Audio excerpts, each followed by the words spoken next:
Seattle social worker slain by client as city council further defunds police. Good job, idiots. A man stabbed a social worker to death on Monday at the site where the worker provides services to homeless clients. Good thing they didn't send cops. Just let some harmless old lady die. Hans Dewey Van-Belkum was arrested. What the fuck kind of name is that? After facing first-degree murder charges after allegedly stabbing Kristen Benson, who provided services to Seattle's chronically homeless as a full-time housing case manager. So glad she died instead of sending cops to kill this dangerous criminal. Van-Belkum, on Tuesday, waived his right to appear in a court as prosecutors laid out details of what happened during the violent attack.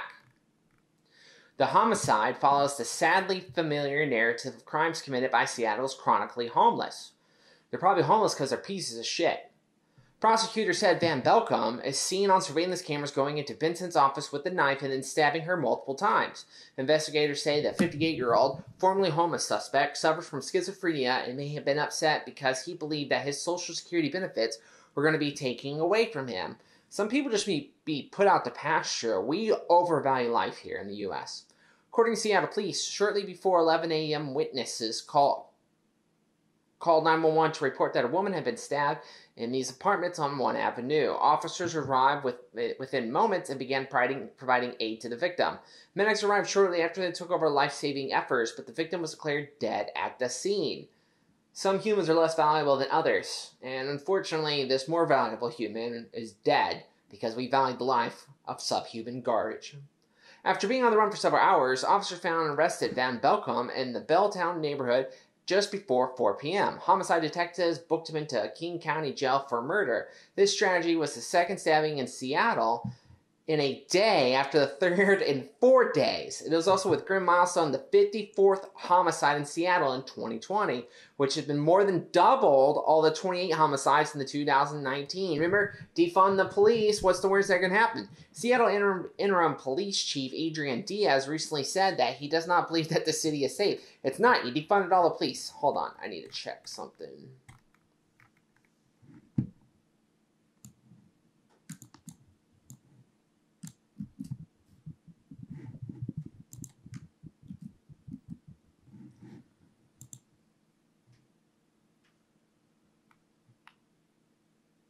There's no pictures. What's the guy look like? Coulter's Law.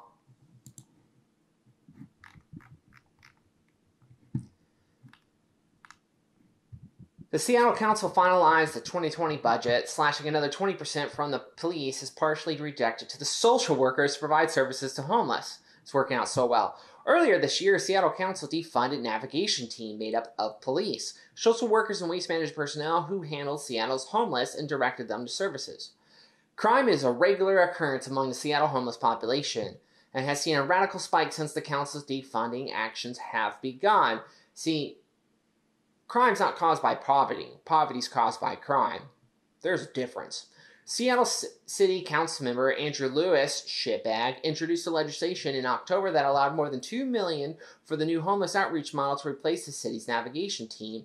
At the time, Lewis stressed that the unsheltered outreach and response team would be completely civilian.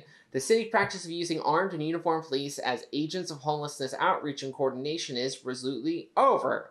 Lewis said in a statement, critics of the plan were tragically prophetic in asking the social workers would call 911 in the event of an emergency. Good thing they're defunding the police. Because why let criminals die when you can let old, harmless ladies die? According to sources inside the SPD, over 170 officers have led the SPD this year. Go figure! 2/3 of the officers cited the Seattle City Council and other politicians that lacked the criminal prosecutions or the reason for departure. SPD is currently at the lowest deployable since the 1990s. Yet since then, the city has doubled in size. Council President Lorena Gonzalez said SPD predicted that 80 officers would leave the department during the first 10 months of 2020. Fuck you, Seattle. You get what you deserve. I'm really proud of the work we've done together, killing old ladies. Moscata said before the final budget vote. He's proud of himself. We know there's tremendous work that needs to be done together, like to stop criminals from killing old ladies. We need to be bold, like killing old ladies. We need to be courageous, like killing old ladies. And we need to keep pushing ourselves out of our comfort zone. Being killed is probably out of the comfort zone. Many local community activist groups all should be tarred and feathered. All should be treated as domestic terrorists. hope to be the beneficiaries of the millions of dollars reallocated from SPD, money-grubbing shitbags.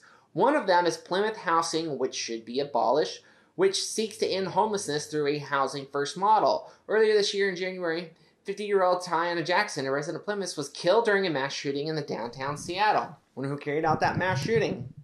If you made it this far in the video, don't forget to like, share, and subscribe, and I'll see you in the next one. Oh, and remember, fuck liberals.